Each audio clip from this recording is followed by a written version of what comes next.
Nah, teman-teman, kita masih bersama dengan Pak Wayan Mustika.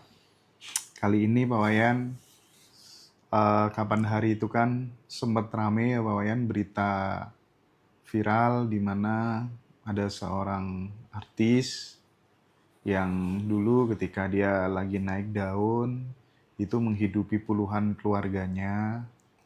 Terus kemudian akhirnya bangkrut, akhirnya udah nggak ada uang, nggak ada yang menoleh dia, nggak ada yang mempedulikan dia lagi. Terus kemudian membuat sebuah statement bahwa ternyata tidak semua orang itu perlu untuk kita tolong gitu ya. Nah ini kan ada sesuatu yang apa ya agak kontradiktif yang perlu untuk kemudian saya konfirmasi ke Pak Wayan, gimana orang yang dulu hidupnya memberi, banyak memikirkan nasibnya keluarga-keluarganya, tapi kok justru mengalami hal yang sebaliknya gitu. Atau jangan-jangan ada sesuatu yang keliru, yang salah, dan apakah kemudian ini juga bisa digeneralisir dengan berbagai macam case teman-teman yang lainnya gitu. Ini ada beberapa teman-teman yang pengen mendengar jawaban dari Pak Wayan. Iya, sudah lazim itu terjadi, Mas.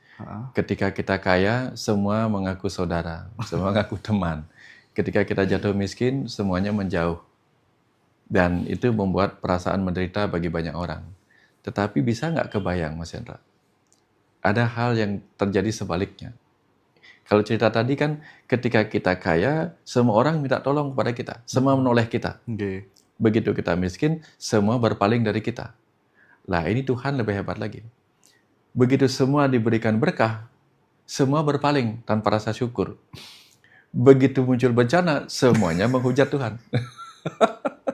Lucu ya? Iya juga. Begitu orang menderita, baru noleh Tuhan. Iya. Ketika mereka semua bahagia, mereka melupakan Tuhan. Ini lebih parah lagi. Padahal dia melupakan yang memberinya. Yang memberinya peluang untuk mencapai kebahagiaan. Itu lebih kontradiktif lagi itu. Ini kalau yang itu kan lazim, Mas Hendra. Tetapi ini menjadi pembelajaran penting bagi kita semua. Makanya Mas Hendra, dalam ajaran di Bali nih Mas Hendra, ketika kita punya kekayaan apapun itu Mas Hendra, hanya 1/4 yang boleh kita lepaskan. Makanya disebut dharma dalam sudut yang lain ya. Saya suka perspektif yang lain. Dharma, arta, kama, moksa. Dharma itu apa? 1/4 penghasilan kita, kekayaan kita, kita pakai untuk kewajiban kita. Kewajiban kita pada keluarga kecil kita, pada diri kita sendiri. 2, kita arta, kita simpan untuk masa depan. Siapa tahu pada saat kita butuh. Kemudian yang ketiga, 1/4-nya baru kita pakai untuk kesenangan. Kesenangan duniawi yang disebut kama tadi. Mau jalan-jalan kayak, mau beli baju baru, mau beli sesuatu yang tidak kita butuhkan, tapi hanya kita inginkan, oke, enggak apa-apa. 1/4-nya baru boleh kita ikhlaskan untuk kita lepas, namanya moksa. Dalam konsep yang ini. Gitu.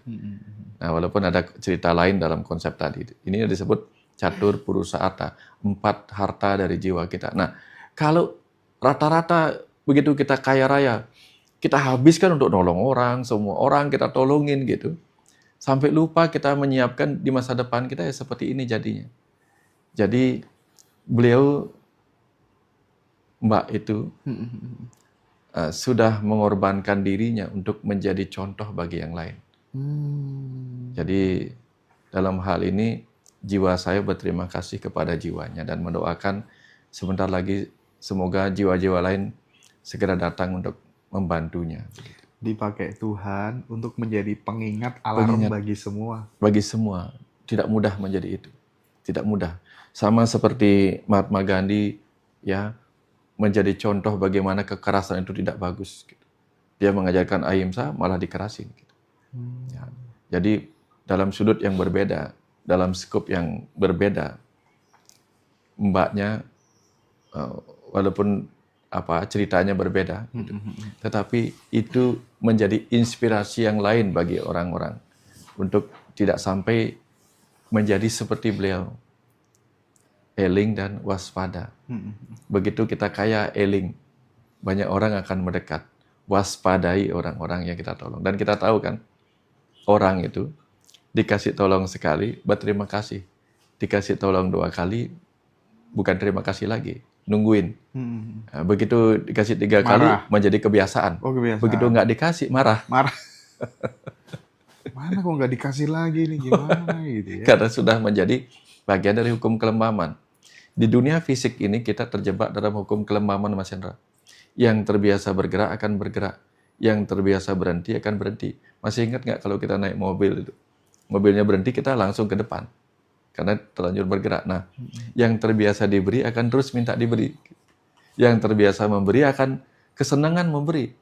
Dia mengalami semacam apa ya namanya itu ya, Sinterklas syndrome, memberi hadiah terus-menerus pada orang lain. Sampai lupa menghadiahi dirinya sendiri. Sampai lupa menyiapkan hadiahnya untuk apa? Musim Natal tahun depan gitu. Jangan sampai habis lah gitu. Ya. Oke. Terus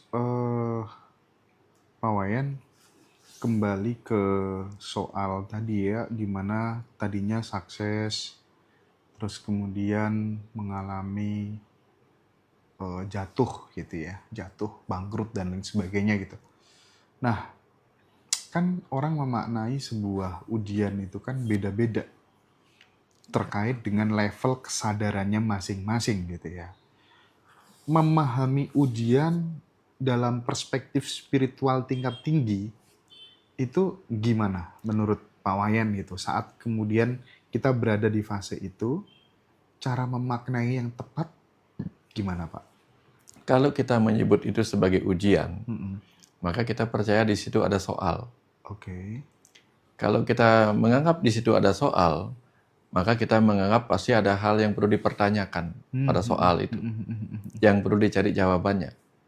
Nah, tapi kalau kita tidak bisa menerima soal itu, bagaimana kita menemukan jawabannya, Mas Hendra? Soal itu menjadi ujian, ujian soal. Nah, ketika muncul ujian soal, kita harus terima, lalu kita baca apa yang ada di sini untuk menemukan jawabannya, yang kemudian akan menghasilkan hakikat atau makna dalam ini. Nah, pengetahuan hakikat itulah yang kita serap. Setiap orang itu kan punya persoalannya masing-masing, persoalan. Tapi kalau dia hanya fokus pada persoalan, tidak fokus pada jawabannya, nah kita nggak akan dapat apa-apa, Mas Hendra. Ya, tugas kita adalah bukan berdiam pada soalnya, tapi mencari jawabannya. Karena bahkan ketika tidak muncul sebagai persoalan, kita justru harus mempertanyakan. Di Sokrates kan dikatakan, hidup yang tidak dipertanyakan bukanlah hidup yang berharga untuk dijalani. Jadi hidup kita ini dibuat penuh persoalan supaya kita mempelajarinya, Mas Hendra. Kalau enggak, dia hanya menjadi soal-soal ujian aja, nggak diketemukan jawabannya. Artinya bahwa yang namanya ujian itu kan pasti menurut subjektivitas kita kan sesuatu yang tidak sesuai dengan harapan, sesuatu yang tidak enak gitu ya. Saat itu terjadi, berarti yaitu kita jadikan sebagai upaya untuk mengevaluasi diri gitu ya. Betul. Aku kok dikasih gini tuh jangan-jangan memang ada sesuatu yang harus aku perbaiki gitu. Itu kayaknya lebih oke ya bawaannya. Ya di mana-mana namanya ujian di sekolah itu kan evaluasi, Mas Hendra. Sudah belajar apa belum selama ini gitu. Kalau tidak dikasih ujian kan kita nggak tahu itu bagaimana mengevaluasi nilai-nilai mereka gitu. Apakah kita sudah mendapatkan nilai-nilai dalam kehidupan ini, kan kita diuji. Dicoba, diuji, dicoba itu kan tryout. Kan kalau kita dulu SMA kan ada tryout gitu. Ada ujian. Sorry Pak, aku potong. Apa bahayanya Pak jika kemudian orang jalannya mulus terus tanpa ada ujian, tanpa ada hambatan tuh gimana tuh? Kalau orang jalannya naik lurus terus, mulus Mas Hendra ya. Suatu ketika rimnya blong, apa yang terjadi? Mas, mundurnya juga cepat, jatuhnya cepat. Jadi Mas Hendra pernah perhatikan, coba ada pegang kakinya Mas Hendra. Enakan mana punya kaki mulus daripada punya kaki yang kasar? Pernah nggak ngelihat sepatu kita dibuat sengaja kasar dibanding mulus? Iya. Pernah nggak melihat ban itu kalau mulus itu nggak bagus? Justru dibuatnya bergerigi-gerigi. Justru kalau mulus diganti Pak. Supaya terjadi hambatan. Oh iya. Hambatan dalam perjalanan. Hambatan menyebabkan pergesekan. Pergesekan menyebabkan kita bisa melaju. Kalau sama-sama sudah bannya mulus, ditambahin pelicin pula, harusnya lebih cepat apa lebih lambat? lebih cepat tabrakan. Lebih cepat tabrakan. Dan di tempat-tempat di mana salju itu memenuhi jalan raya, itu kan ya itu bisa malah tabrakan, nggak bisa ngerem nggak ada gunanya begitu. Kan malah kecelakaan jadinya. Maka hidup ini butuh hambatan. Butuh hambatan supaya kita hanya butuh sedikit kekuatan untuk ngerem kalau mau ngerem gitu. Tapi orang berpikir, ya Tuhan lancarkanlah jalanku. Lancarkanlah jalanku. Kalau lancar itu nggak bagus juga, Mas Hendra. Nggak bagus juga. Karena mata kita aja butuh hambatan. Kalau semua cahaya bisa masuk, apa yang terjadi coba? Itu bahaya, Mas Hendra. Nah, jadi hidup ini butuh hambatan. Kita butuh hambatan. Pak Wayan, ini banyak ya sahabat-sahabat tuh, ya termasuk saya sendiri gitu ya, mengalami kondisi di mana ketika terlalu suka terhadap sesuatu gitu ya, kalau orang Jawa tuh mengatakan apa ya, sing geding bakale nyanding gitu. Artinya sesuatu yang justru itu kita takuti, kita senangi gitu ya, khawatir terjadi sesuatu sama barang yang kita sukai, itu justru malah kayak narik kejadian yang nggak kita inginkan gitu. Dan itu terus menerus gitu ya, terus menerus gitu. Apa ya kok berulang terus gitu ya. Terus kalau di apa ya istilah Inggris, if you resist, persist kalau nggak salah ya. Nah, if you accept, transform gitu kan. Artinya gimana nih Pak Wayan? Benda yang kita senangi, karena itu kita memperolehnya dengan benar-benar dari bawah misalnya, selalu terjadi sesuatu gitu. Nah ini kan orang mikir, kenapa ya kok looping, cara memutusnya bagaimana ya gitu. Itu kalau pandangan Pak Wayan Mustika gimana tuh? Kan seperti yang kita sering apa yang kau miliki akan menyakitimu gitu ya. Pertama, apa yang kita cintai akan mendatangi kita. Tapi setelah dia datang, dia menjadi milik kita. Setelah dia menjadi milik kita, apa yang kau miliki akan menyakitimu. Karena kita takut kehilangan itu, Mas. Ketika kita takut pada kehilangan itu, kan dia menjadi beban kita untuk melindunginya. Bener tuh. Menjadi beban perlindungan, butuh biaya, bahkan kita sewa satpam segala macam untuk menjaga itu kan. Jadi kan jadi beban juga. Iya. Jadi ada yang bikin CCTV untuk di rumah. Benar. Jadi kalau sudah ada CCTV untuk di rumah, dia akan terluka oleh itu. Siapa sih yang berkunjung ke rumahku ngecek CCTV? Biasanya nggak usah ngecek CCTV, tapi begitu dia ada di luar dan dia punya CCTV untuk di rumahnya, pasti pingin ngecek, betul nggak? Nah, kan disakiti. Minimal waktu kita beberapa kali terpakai untuk ngecek CCTV siapa yang ada di rumah. Itu. Jadi sesuatu yang kita terima seringan apapun akan menjadi beban. Kalau kita melihatnya beban, Mas. Tapi kalau kita mengambilnya dan ikhlas menghembuskannya kembali lepas, terserah nggak apa-apa gitu. Ya nggak beban dia. Gitu. Berarti ketika terjadi sesuatu yang nggak kita inginkan, ya udah terima aja gitu. Ya, terima dulu aja gitu. Terima dulu. Karena kita nggak bisa menerima agar bisa dilepaskan. Ini Mas Hendra, saya kemarin dapat ilmu bagus sih. Ketika saya ngobrol sama anak-anak filsafat. Di Bali itu kan tujuan beragama ada dua, Mas Hendra. Jagat hita atau kebahagiaan duniawi dan moksa. Penyatuan dengan Tuhan pada saat kita mati nanti. Di situ kemudian saya ketemu kesimpulan. Untuk bisa mencapai jagat hita, kita harus bisa menerima semua yang ada. Untuk bisa mencapai moksa, kita harus belajar melepas semua yang ada. Jadi, dua-duanya membahagiakan. Kalau misalnya di dunia ini kita tidak bisa menerima, maka kita tidak bisa menikmatinya. Contoh, saya kasih contohnya kemarin gini, Mas Hendra. Kita suka nasi goreng. Lalu kita diberikan nasi goreng. Tapi kita nggak suka dengan rasa pedasnya. Nasi goreng itu nggak nikmat lagi, nggak bikin bahagia. Apalagi kalau kita nggak terima nasi gorengnya. Nah, tapi dia akan menyebabkan kita sakit kalau kita terus-menerus pegangin aja, liatin aja, nggak kita terima masuk, nggak bisa kita lepaskan besoknya.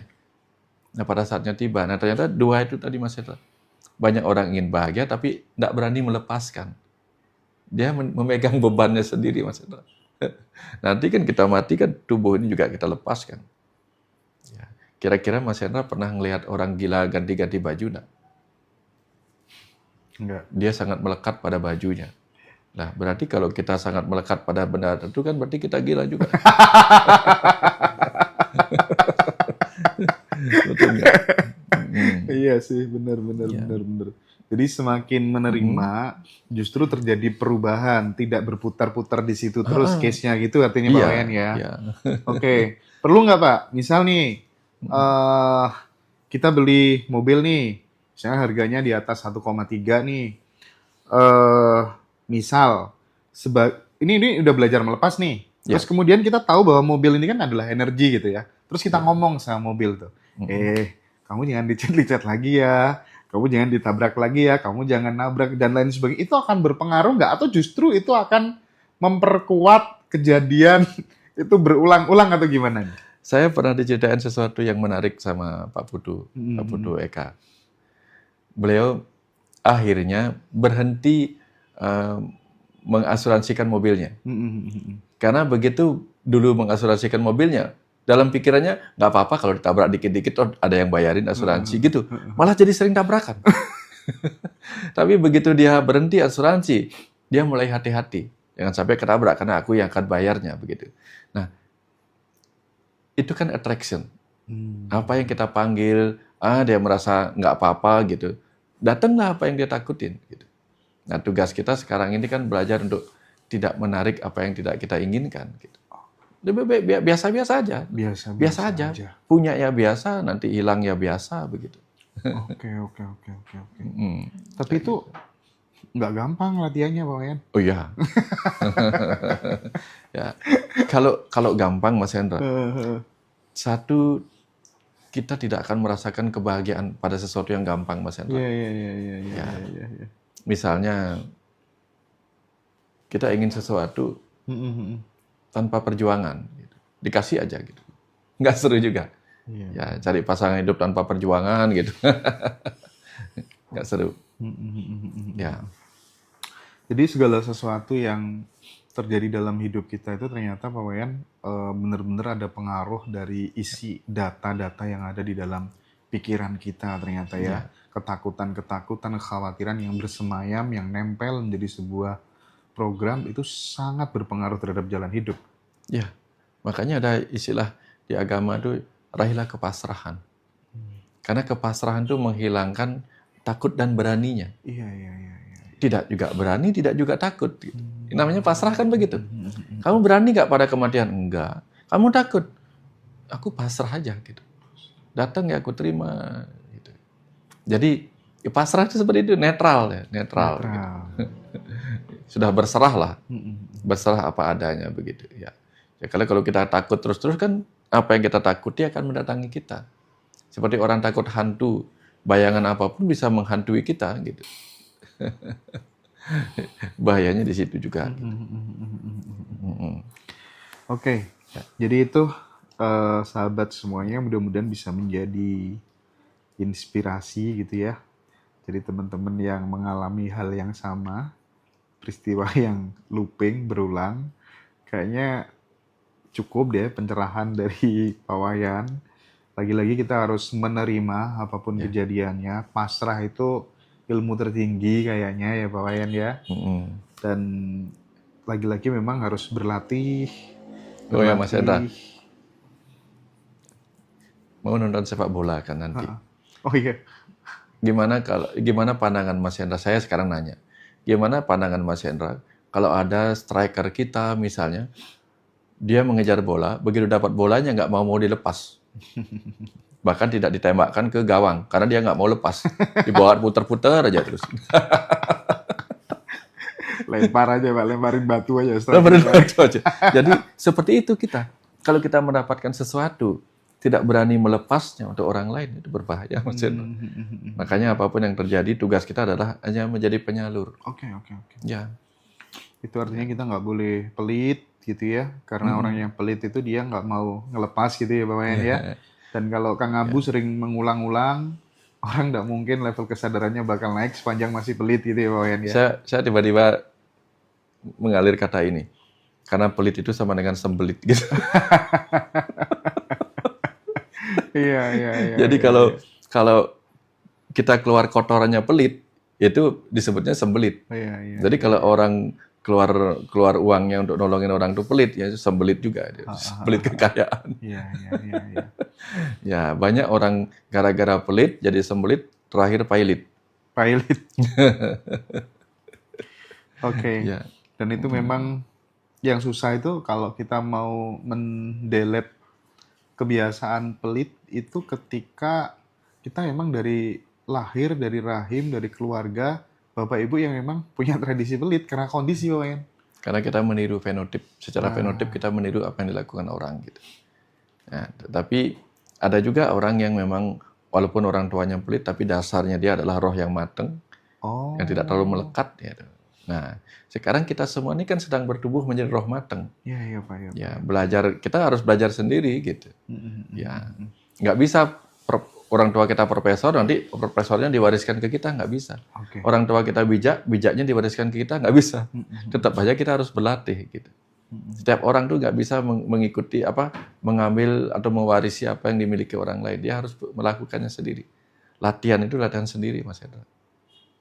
Ya, seorang guru pun bahkan tidak bisa mewakili muridnya kencing gitu kan ada. Ada lagu apa, ada cerita seperti itu. Iya, iya, iya. Ya, Oke.